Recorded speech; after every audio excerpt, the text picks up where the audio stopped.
Instagram debuts a new word mark and the internet loses its mind. It's 2016 all over again. Hey Carnies, and welcome back to the Daily Carnage Show. I'm Shannon, I'm a digital marketing strategist at Carney, and I'm your host. And today we're talking about Instagram. So last week, Meta unveiled a refreshed Instagram brand identity, which marks the platform's first major identity update in more than a decade. What you need to know, basically, about this update is that it's been controversial. The redesign includes the very polarizing new word mark, but also updated typography, refreshed motion and layouts, and a more restrained approach to Instagram's signature gradient. But the central issue here is the word mark. According to the brand, the familiar cursive lettering has been modernized into something bolder, maybe simpler, but still preserving the script-inspired quality that Meta says is really central to Instagram's personality. Now, the design team says they've explored hundreds of directions, including all caps lettering, camera-inspired concepts, literal handwriting, before arriving at this. Their goal, the brief, was to make the word mark feel more personal, confident, and expressive, while of course preserving enough of Instagram's visual heritage to remain recognizable. Now, in terms of the typography updates, they did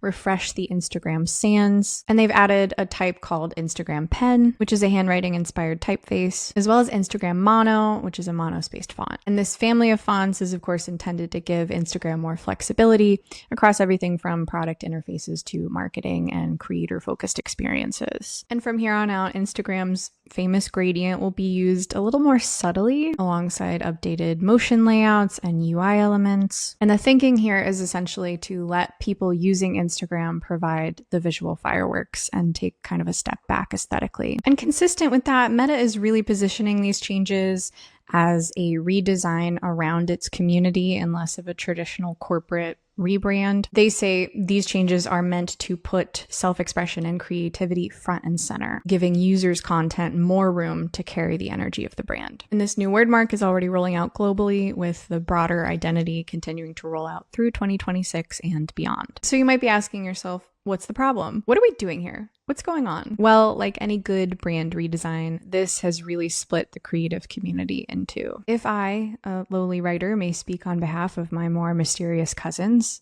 the design community, some designers think that the new word mark is awkward, difficult to read. Is it Instagasm? Instagazam?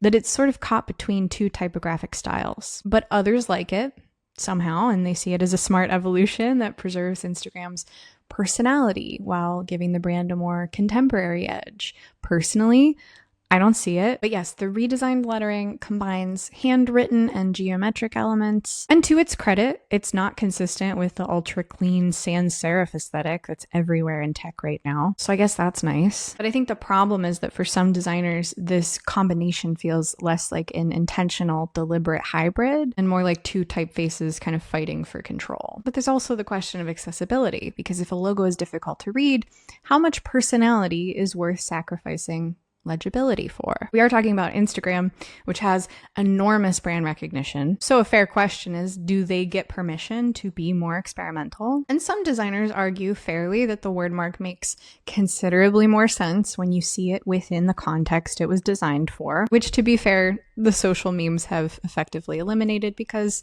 context is useless on social media. And if you zoom out and think about that context, you can understand why it's a pretty complicated brief for this team. I don't know if you've noticed this, but Instagram is no longer the retro camera app it began as. It's a huge visual ecosystem and massive creator platform that spans short-form video and commerce and messaging and influencers and celebrities and brands and increasingly AI-generated and assisted content. I think it's fair to say that Instagram may be at the precipice of a kind of identity crisis, like many creator platforms that are being inundated with AI slop. And so maybe it is time for an identity refresh, a recentering of creativity and expression, maybe new definitions on what that means. But you might say a rebrand that produces unanimous approval really probably isn't doing anything interesting. So kudos to Instagram for being an absolute king of discourse, forcing designers into debates on legibility versus personality and familiarity versus evolution. Regardless of whether or not you accept the logo, you might concede that it is the perfect kind of logo for this moment in Instagram's history. You know, you look at it and it feels vaguely quirky. It has this overly polished visual language that really is consistent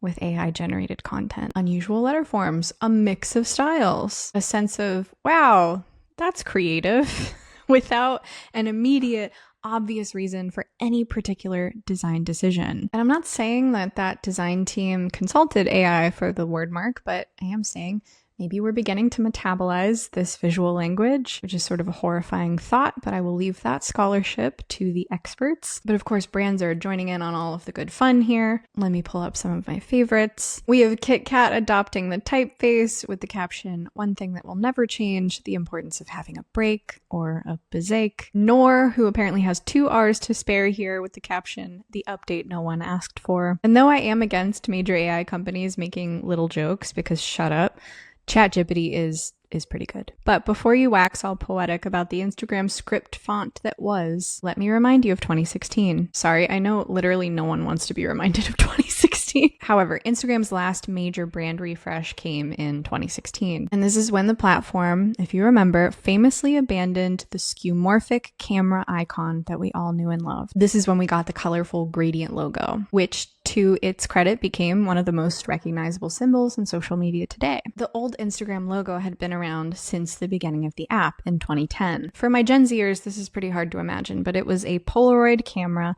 with a sort of leather-like texture applied. There were reflections and also a rainbow stripe that made no sense, but it was so cute. And it fit the app perfectly at the time. The photos were square. The filters, retro. But then on May 11th, 2016, which will go down in history, the new logo was introduced. Suddenly it was a dramatically simplified design. It was a rounded square, a circle, and a dot wrapped in a vivid sunset gradient. And of course, Instagram from the jump defended the icon, saying that it was meant to represent the vibrant and diverse ways that people were starting to use the platform. When you revisit the earned media about this debacle in 2016, you realize that we, the people, did not yet understand how bad things on the internet were going to get in the next 10 years. We really thought this was it. Like, this could be the end. The New York Times dubbed this whole situation the Great Instagram Logo Freakout of 2016. Adweek called the new logo a travesty, but people in the industry had seen this coming because flat design was taking over tech. Thanks in part due to Apple, who dramatically simplified its visual language with iOS 7 back in 2013. Everywhere you looked, it was muted colors and clean typography and monochrome interfaces. And while Instagram adopted some of that flat design in their 2016 revamp, they kind of turned up the volume with that blaring sunset gradient. It was a loud and sort of radical redesign that wasn't exactly consistent with what consumers were primed to see. Not to mention, the problem with rebrands immediately is that people aren't really reacting to the design right away. They're reacting to the loss. Like, it's a loss for them. It's something familiar. At this point, online digital environments are as real as, waking up in your own bed. It's kind of like changing the curtains in someone's house. It's like, hey, wait a second, buddy. I liked things the way they were. Designers know this. You can't take the first reaction personally because people react emotionally. So despite the great Instagram logo freakout of 2016,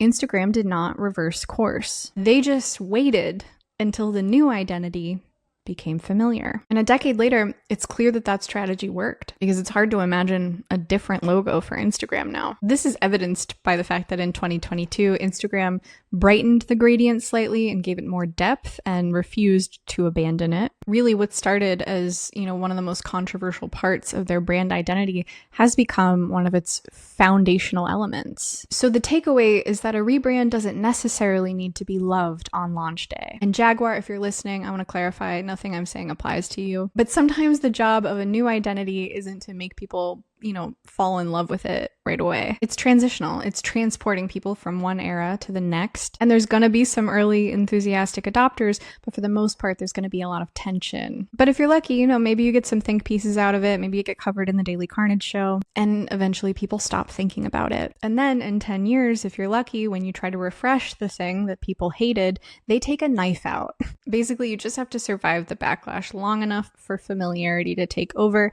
And good for us, the news cycle is short and it doesn't take that long. It's hard to imagine that in 2036, I might feel any kind of warmth toward the alleged R in Instagasm, but maybe our complex digital environments will continue to descend into greater depths of madness such that I will become nostalgic for 2026. I don't know. Never say never. And that wraps it up this week for the Daily Carnage show. Thanks so much for joining me. Make sure to like and subscribe across all our socials, and don't forget to subscribe to our daily newsletter that started it all, the Daily Carnage. And if you please, weigh in on how you're feeling about the new Instagram word mark in the comments or on our Reddit, or you can always head over to our exclusive Facebook group. Have a good one, Carnies, and I'll see you in the inbox.